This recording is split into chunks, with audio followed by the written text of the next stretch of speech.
ఈ సమయంలో కొన్ని నిమిషాలు దేవుని వాక్యాన్ని మనం శ్రద్ధగా విందాం.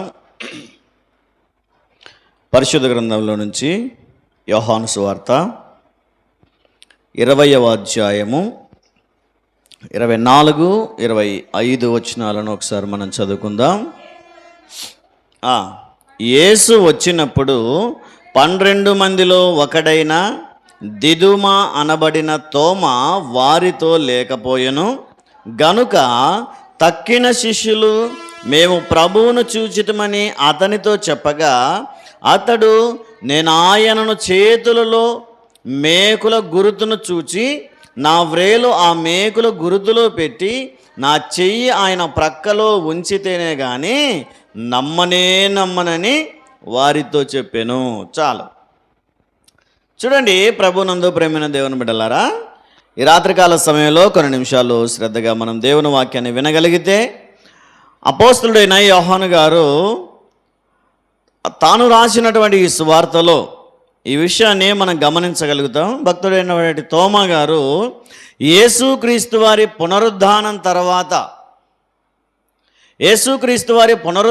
తర్వాత ఆయన సమాధిలో నుంచి మరణమును జయించి తిరిగి లేచిన తర్వాత తన శిష్యులకు ప్రత్యక్షమైనటువంటి సందర్భం ఇది. ఆయన చనిపోయాడు కదా, ఇంకా ఆయన తిరిగి లేస్తాడో లేదో, ఆయన చెప్పినట్టు 3వ రోజు ఈరోజే ఆయన లేస్తాడో లేవడో, ఒకవేళ లేవకపోతే మన పరిస్థితి ఏంటి? యూదులందరూ కలిసి ఆయన్ని చంపేశారు కదా, మనం కూడా దొరికితే చంపేస్తారేమో అని చెప్పి భయపడి ఒక గదిలో దాచిపెట్టుకున్నారంట 12 మంది శిష్యులు. ఎక్కడ? ఒక గదిలో దాపెట్టుకున్నారు. దాక్కుని యూదులు ఎవరు చూడకుండా జాగ్రత్త పడుతున్నారు. ఎవరైనా యూదులు చూస్తే యేసుక్రీస్తు వారిని చంపినట్టే మమ్మల్ని కూడా చంపేస్తారేమో, మమ్మల్ని కూడా సిలువేసి చంపేస్తారేమో అని చెప్పి వారందరూ భయపడి ఒక మూలలో ఉన్న ఒక ఇంటిలో ఒక గదిలో దాక్కున్నారు. అయితే అనుకోకుండా వారి మధ్యలోనికి యేసుక్రీస్తు వారు ప్రత్యక్షమయ్యారు. పునరుద్ధానుడైన తరువాత యేసుక్రీస్తు వారు తన శిష్యులను ధైర్యపరచడానికి, తన శిష్యుల భయాన్ని పోగొట్టడానికి, ఇదిగో నేను చెప్పినట్టే మరలా తిరిగి లేచానని రుజువుపరచుకోవడానికి ఆయన శిష్యుల మధ్యలోనికి వచ్చి నిలబడ్డాడు. 19వ వచనం చదవండి ఒకసారి. ఆదివారము సాయంకాలమున శిష్యులు యూదులకు భయపడి తాము కూడి ఉన్న ఇంటిలో తలుపులు మూసుకొని ఉండగా యేసు వచ్చి వారి మధ్యను నిలిచెను. హల్లెలూయా, హల్లెలూయా. లేస్తాడో లేదో అని భయపడ్డారంట. ఏమో దేవుడు చెప్పిన తర్వాత కూడా నమ్మకపోతే ఇంక వాళ్ళు ఏమంటాం మనం? అవిశ్వాసులు అంటాం కదా. ఆయన చెప్పాడు, ఆ లేఖనాలన్నీ వారికి గుర్తు చేస్తూ చెప్పాడు, ఇదిగో నేను మనుషుల చేతికి అప్పగించబడతాను, భయంకరంగా కొట్టబడి చంపబడతాను, సమాధి చేయబడతాను, ఆయనను 3వ రోజున తిరిగి లేస్తాను అని చెప్పాడు. అయితే ఈ విషయాలు ఏమీ వారికి జ్ఞాపకం లేవన్నట్టుగా భయపడి ఒక గదిలో దాచిపెట్టుకున్నారంట. అయితే వారి భయాన్ని తొలగించడానికి తాను చెప్పినట్టే తిరిగి లేచానని నిరూపించుకోవడానికి శిష్యుల దగ్గరకు వచ్చి వారి మధ్యలో నిలవబడ్డాడు. అయితే అక్కడ జరిగిన సందర్భం ఏంటంటే, ఆయన శిష్యులందరూ ఉన్నారు కానీ ఒక్క వ్యక్తి లేడంట. 12 మందిలో ఒకడైన తోమా అక్కడ లేకపోయెను. చూస్తాం, చూడండి 24వ వచనం చదవండి మరొకసారి. యేసు వచ్చినప్పుడు 12 మందిలో ఒకడైన దిదుమ అనబడిన తోమా వారితో లేకపోయెను. ఇక్కడ చూడండి, ఈరోజు మనం ఈ తోమాను గురించి ఆలోచన చేస్తాం. ఈ తోమా ఎందుకు అక్కడ లేడో, అసలు ఆ టైంలో ఆయన ఎక్కడికి వెళ్ళి ఉంటాడో, వాటన్నింటినీ ఒకసారి మనం ఆలోచన చేస్తూ అక్కడ లేకపోవడం వల్ల అతడు ఏం కోల్పోయాడో ఆలోచన చేద్దాం. తోమా అనగా కవలలు అని అర్థం. ఏం పేరు? కవలలు అంటే ట్విన్స్, అంతేనా? చరిత్రకారులు చెప్పేది ఏంటంటే, తోమా వారి సిస్టర్, ఇద్దరు కవల పిల్లలు, ఒక ఆడపిల్ల ఒక అబ్బాయి. అయితే తోమా అందులో ఒకడని చరిత్ర చెప్తుంది, చరిత్రకారులు చెప్తుంది, పండితులు చెప్తుంది. అయితే అది ఎంత వాస్తవమో మనకు తెలియదు, కానీ తెలియని విషయాన్ని ఎక్కువ మనం చర్చించుకోకుండా తోమాను గురించి మాత్రం మనం ఆలోచన చేయగలిగితే, ఆ రోజు యేసుక్రీస్తు వారు ప్రత్యక్షమైనప్పుడు అతడు అక్కడ లేకుండా పోయాడు. ఎక్కడ పోయి ఉంటాడు చెప్పండి, ఆలోచన చేసి చెప్పండి ఒకసారి. అందరూ భయపడి దాక్కున్నారు, తోమా ఒక్కడే అక్కడ లేడంటే ఎక్కడికి వెళ్ళి ఉంటాడు? మీరు భయపడితే భయపడనరా, నాకేం భయం లేదని ధైర్యంగా బయటికి వెళ్ళిపోయి ఉంటాడా? లేదంటే శిష్యుల మధ్యలో ఉండి గుంపులో ఏడవడం ఎందుకని చెప్పి ఎక్కడైనా దూరంగా వెళ్ళిపోయి బాధపడుతూ కూర్చొని ఉంటాడా? ఆయన లేస్తానన్నాడు, లేస్తాడో లేదో, ఇవి నిజమా అబద్ధాలా అని తనలో తాను తిట్టుకుంటూ తనలో తాను బాధపడుతూ ఎక్కడైనా బాధపడుతూ కూర్చుని ఉంటాడా? ఎక్కడికి వెళ్ళి ఉంటాడు? ఎక్కడికి వెళ్ళాడో బైబిల్ ఎక్కడా లేదు. కానీ యేసుక్రీస్తు వారు ప్రత్యక్షమైనప్పుడు మాత్రం ఆ గదిలో లేడు అని బైబిల్ గ్రంథం చాలా స్పష్టంగా తెలియజేస్తుంది. అది ఎంత అదృష్టం చూడండి, అంత గొప్ప అవకాశం. యేసుక్రీస్తు వారు పునరుద్ధానుడైన తర్వాత ఆయన చూడడమే ఒక అవకాశం. ఎక్కువ మందికి కనిపించలేదు ఆయన, ఇంచుమించు ఒక 500 మందికి కనిపించాడు అంతే. ఎంతమందికి? ఆయన తిరిగి లేచిన తర్వాత ఒక 500 మంది సహోదరులకు, అక్కడ ఉన్న స్త్రీలకు, ఆ శిష్యులకు తప్ప ఇంకెవ్వరికి కనిపించలేదు. అన్ని వేల మంది మధ్యలో పరిచర్య చేసినటువంటి దేవుడు మరి ఎక్కువ మందికి కనిపించలేదు. ఆ 500 మందికి, ఆ మిగతా అక్కడ ఉన్న స్త్రీలకు, ఆ శిష్యులకు తప్ప ఇంకెవ్వరికి ఆయన కనిపించలేదు. మరి అంత కొద్ది మందిలో ఈ అవకాశాన్ని ఆయన కోల్పోయినట్టుగా మనం చూస్తూ ఉన్నాం. అందుకనే యేసుక్రీస్తు వారు మా దగ్గరకు వచ్చాడని శిష్యులు చెప్తూ ఉన్నారు. చూడండి 25వ వచనం, గనుక తక్కిన శిష్యులు మేము ప్రభువును చూచితిమి.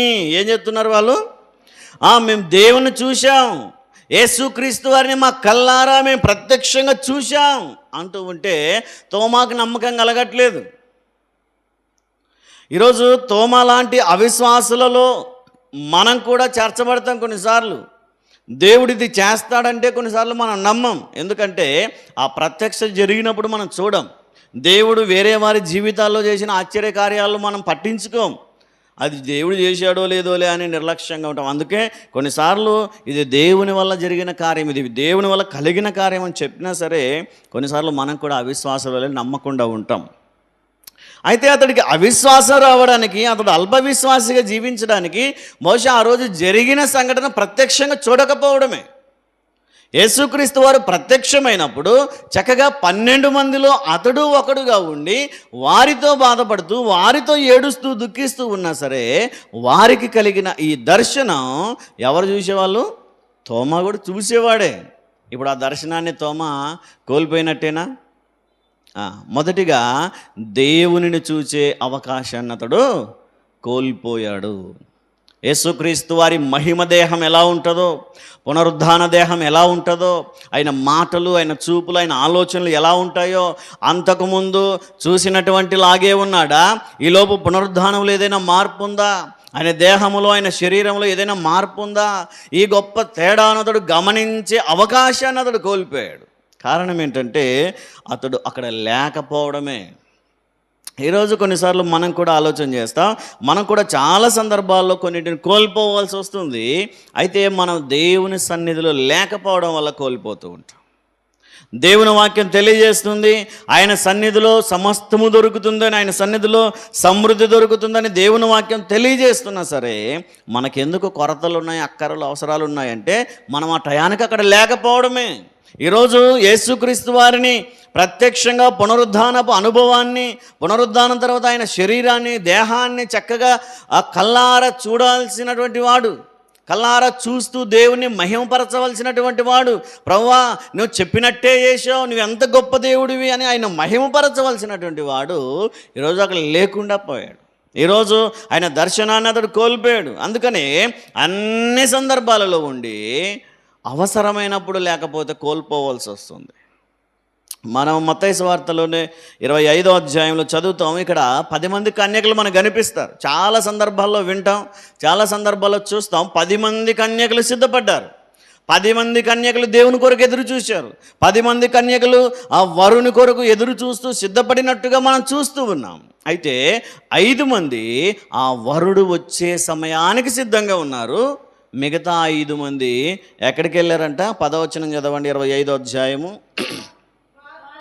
వారు కొనబోచుండగా ఎక్కడికో వెళ్తున్నారు. ఎక్కడికి వెళ్తున్నారంట? వరుడు వచ్చే సమయానికి అక్కడ లేకుండా పోతున్నారు. వారి దగ్గర నూనె లేదని నూనె కొందామని వెళ్తున్నారు. ఆ నూనె అప్పటికే కొని దగ్గర పెట్టుకొని ఉంటే ఆ టయానికి వారు అక్కడ ఉండేవారు, ఆయనతో పాటు విందుకు కొనిపోబడేవారు. అయితే ఆయన వచ్చే సమయానికి వారి జీవితకాలం అంతా ఎదురు చూశారేమో, కరెక్ట్గా ఆయన వచ్చే టయానికి ఎక్కడ పోతున్నారు? పని పడింది వాళ్ళకి. ఈరోజు అదే అంటే వారు జీవితం అంతా కష్టపడి సిద్ధపడినా, ప్రయాసపడి ఎదురు చూసినా సరైన సమయానికి లేకుండా పోవడం వల్ల ఆయనను కోల్పోయారు. ఆ తర్వాత తలుపు వేయబడింది. చూడండి 11వ వచనం చదివితే, అంతటా తలుపు వేయబడెను. తలుపు వేయబడింది, ఇంకా ఆ టయానికి నువ్వు లేకపోతే దాన్ని కోల్పోతావు. వారు వచ్చి, అయ్యా ఇదిగో మేము కూడా వస్తాం, మాకు కూడా తలుపు తెరువు అంటే, మీరు ఎవరో నాకు తెలియదు అంటాడు ఆయన. ఈరోజు తోమాను కూడా దేవుడు బహుశా అదే ఆలోచనతో అనవచ్చేమో కానీ ఆయన అలా అనలేకపోయాడు. కారణం ఏంటంటే తోమా ఆయన కొరకు ఎంత శ్రమ పడవలసిందో, ఎంత ప్రయాస పడవలసిందో దేవునికి తెలుసు గనక, తర్వాత తోమా మరలా కనిపించినా, తోమా నీవెవరో నాకు తెలియదు అన్నాడు. కానీ ఒక మాటలు చెప్పాలంటే అక్కడ ఆయన దేవుని దర్శనం చూడడం కోల్పోయాడు మొదటిగా. తర్వాత ఆయన ఏం కోల్పోయాడని మనం ఆలోచన చేస్తాం.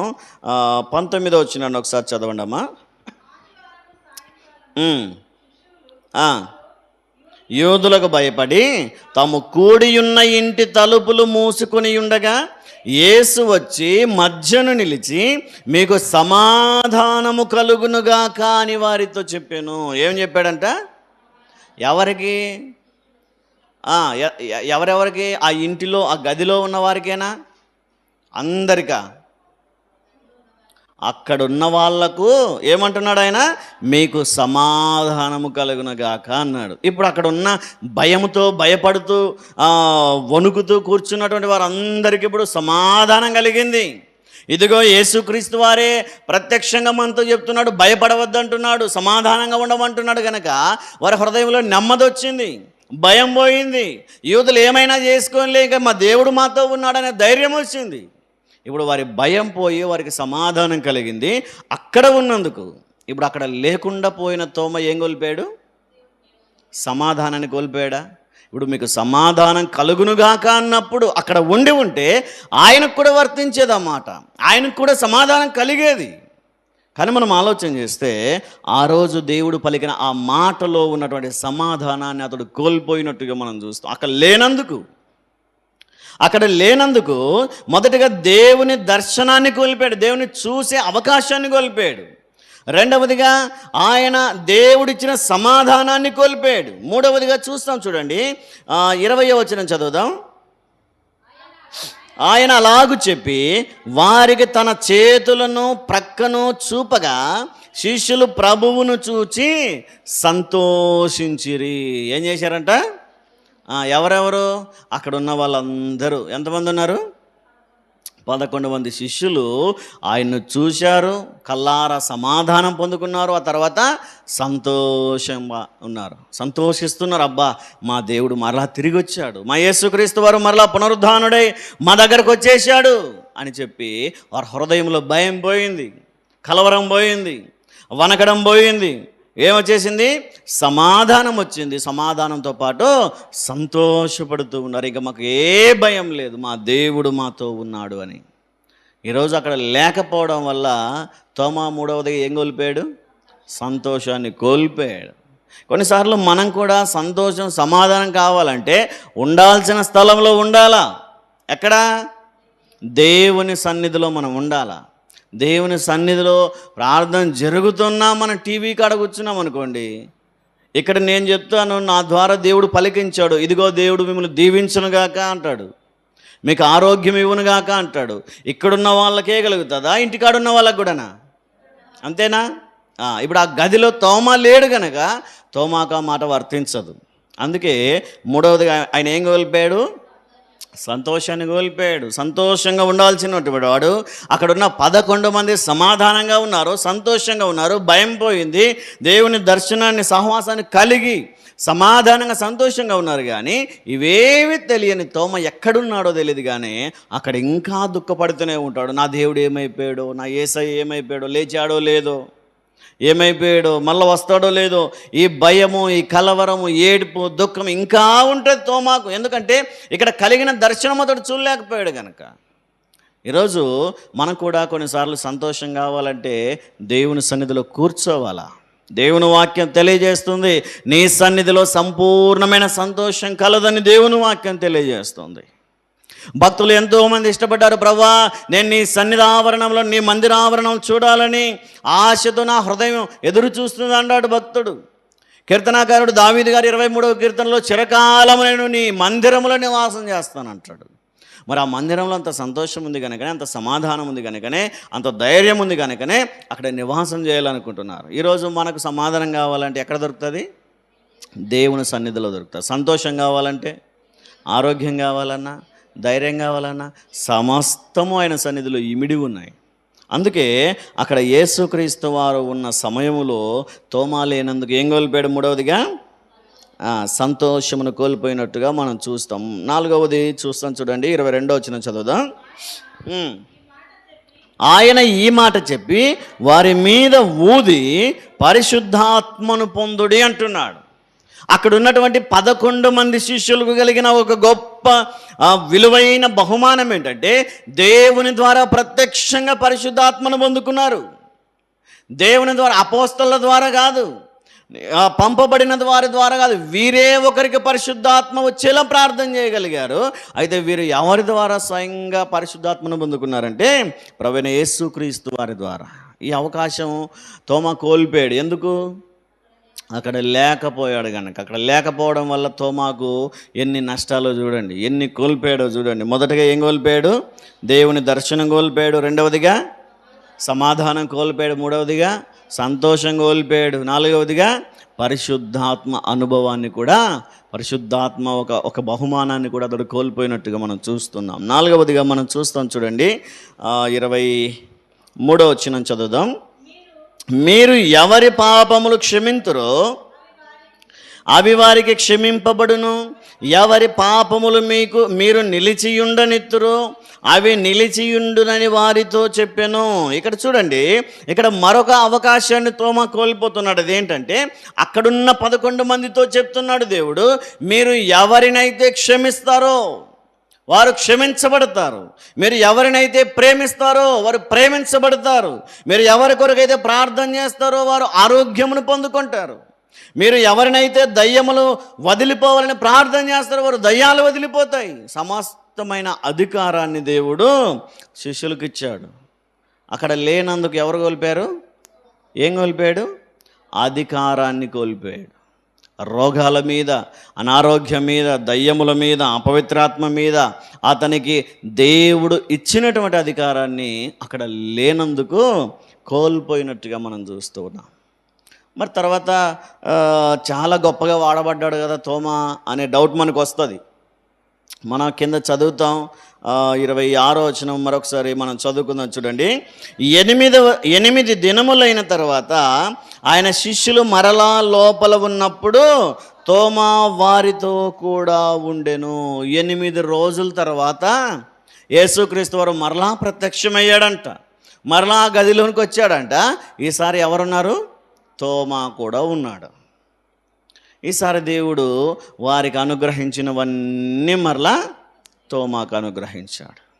ఆయన అప్పటికి కోల్పోయాడు, కానీ తర్వాత సమస్తాన్ని అతడు మరలా పొందుకున్నాడు.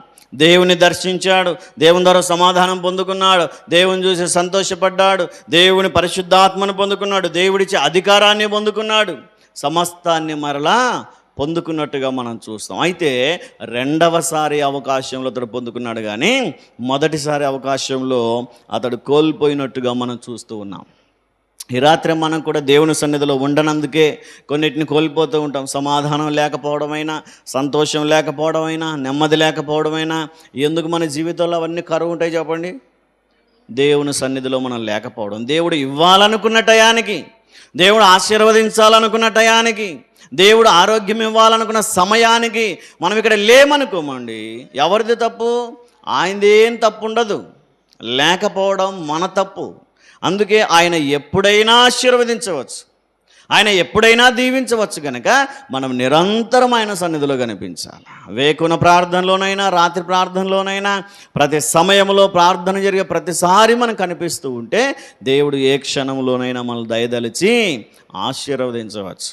ఒకవేళ అయినా ఇంకా టైం ఉందిలే అనుకొని మనం రెస్ట్ తీసుకున్నాం అనుకోండి, విడవబడినటువంటి కన్యకల వలె మనం కూడా కోల్పోతాం, తోమా వలె మనం కూడా కోల్పోతాం. కాబట్టి తోమా కోల్పోయాడు. యేసుక్రీస్తు వారిని వారు దర్శించినప్పుడు మొదటిగా ఆయన దర్శనాన్ని కోల్పోయాడు, తర్వాత సమాధానాన్ని కోల్పోయాడు, తర్వాత సంతోషాన్ని కోల్పోయాడు, తర్వాత పరిశుద్ధ ఆత్మను కోల్పోయాడు, తర్వాత అధికారాన్ని కోల్పోయాడు. అయితే దేవుడు ప్రేమించి మరలా 8వ రోజున వచ్చాడు. బహుశా తోమా కోసమే వచ్చాడేమో కామా.